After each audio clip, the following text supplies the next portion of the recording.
Bismillahirrahmanirrahim. Assalamualaikum warahmatullahi wabarakatuh. Di sini saya Jihana Nadia Rahma akan menjelaskan tentang kisah diplomasi Nabi Ibrahim dan Nabi Ismail. Nabi merupakan teladan bagi seluruh muslim di dunia, termasuk di dalamnya dalam berdiplomasi.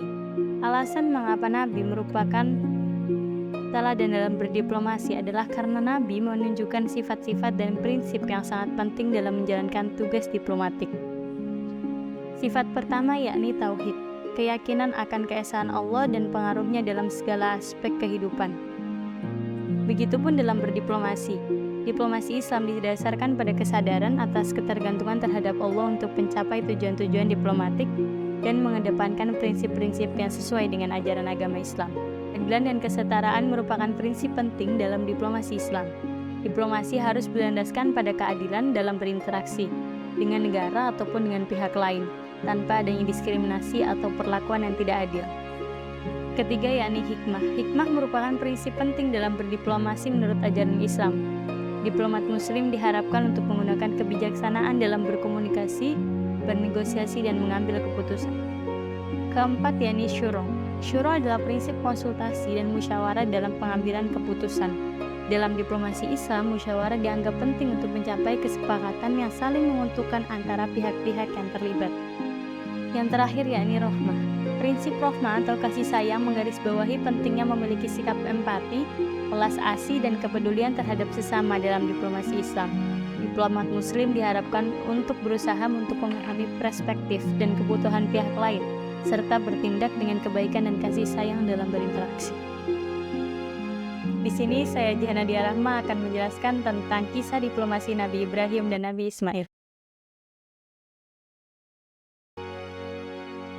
Sebelum memahami dan meneladani kisah dari Nabi Ibrahim dan Nabi Ismail tentang diplomasi, alangkah baiknya jika kita memahami tentang apa itu diplomasi dan perbedaannya dengan diplomasi Islam. Diplomasi merupakan kata serapan dari bahasa Belanda yaitu diplomatie, yang berarti praktik pemengaruhan keputusan baik itu kepada perorangan ataupun organisasi asing dan perusahaan asing. Diplomasi Islam memiliki arti bahasa yang sama dengan diplomasi pada umumnya, akan tetapi berbeda yakni dalam tujuan yang memiliki tujuan yakni rahmatan lil alamin, mengutamakan kerjasama dan perdamaian dan berasaskan atas Al-Quran dan Sunnah. Diplomasi Islam yang pertama yakni kebijaksanaan. Dalam kebijaksanaan, Nabi Ibrahim telah memberi teladan kepada para muslim di dunia bahwa dalam berdiplomasi kita harus menunjukkan keberanian untuk melawan hal yang batil, yakni menjalankan perintah dari Allah yaitu tauhid. Artinya tauhid adalah menjalankan dan melakukan seluruh perintah Allah dan menjauhi segala larangannya, termasuk percaya kepadanya.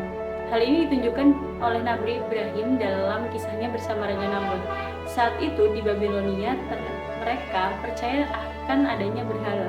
Mereka yakin bahwa berhala adalah Tuhan yang sesungguhnya. Mereka percaya kepadanya dan bersembah kepadanya. Lalu Nabi Ibrahim menunjukkan keberaniannya dengan menghancurkan seluruh berhala yang ada di dalam tempat peribadatan mereka.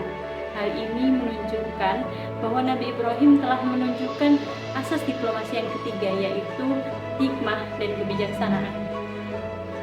Diplomasi yang pertama yaitu tauhid, di mana kita yakin dan mensurahkan segala keputusan dan juga amalan kita kepada Allah, percaya kepadanya, melakukan segala apa yang diajarkan olehnya dan menjauhi segala larangannya. Hal ini ditunjukkan oleh Nabi Ibrahim dalam tindakannya yaitu keberaniannya. Nabi Ibrahim berani dalam melawan hal yang batil yang umum pada zaman itu, yaitu persembahan kepada patung-patung dan berhala-berhala, khususnya di daerah Babilonia, tempat Nabi Ibrahim lahir saat itu. Babilonia adalah tempat yang mana memiliki peribadatan yaitu kepada berhala. Mereka memiliki satu rumah peribadatan yang mana berisi berhala-berhala yang sangat besar. Lalu apa yang dilakukan Nabi Ibrahim? Nabi Ibrahim menghancurkan segala berhala itu. Hal ini menunjukkan keberanian bahwa Nabi Ibrahim berani melawan hal yang batil, dan Nabi Ibrahim tidak takut karena beliau memiliki ketakwaan dan ketauhidan dalam hatinya. Yang ketiga, yakni asas diplomasi yang ketiga, yaitu hikmah dan kebijaksanaan. Hal ini ditunjukkan oleh Nabi Ibrahim dalam kecerdasannya untuk berdiplomasi dengan orang lain. Seperti dalam kisahnya bersama Raja Namrud, yaitu ditunjukkan dengan kecerdasan emosional, spiritual, dan holistiknya.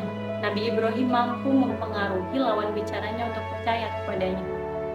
Hal inilah yang menunjukkan bahwa Nabi Ibrahim adalah seorang panutan dan teladan dalam berdiplomasi, khususnya diplomasi Islam dan umumnya diplomasi dalam dunia. Kesimpulan, beriman kepada Allah dan Rasul-Nya merupakan kewajiban bagi seorang muslim. Artinya sebagai muslim kita juga seharusnya mengikuti teladan-teladan yang telah dilakukan oleh Rasul-Rasul kita di zaman-zaman sebelumnya. Maka dari itu dalam berdiplomasi sebaiknya kita melakukan diplomasi yang bersifat Islam. Artinya bersandar atas Al-Quran dan Sunnah, bertujuan untuk rahmatan lil alamin, dan melakukan diplomasi dengan mengutamakan kerjasama dan perdamaian.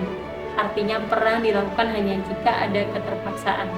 Hal inilah yang menunjukkan asas diplomasi Islam yang paling utama, bahwa perang adalah sesuatu yang dilakukan hanya karena terpaksa, karena kerjasama dan perdamaian itu tidak bisa dilakukan. Maka sebaiknya kita semakin memahami dan meneladani kisah-kisah Rasul untuk menjadi pribadi yang lebih baik, diplomasi menurut syariat Islam, mengikuti teladan-teladan yang telah ditunjukkan oleh Rasul, dan mengikuti segala perintah Allah.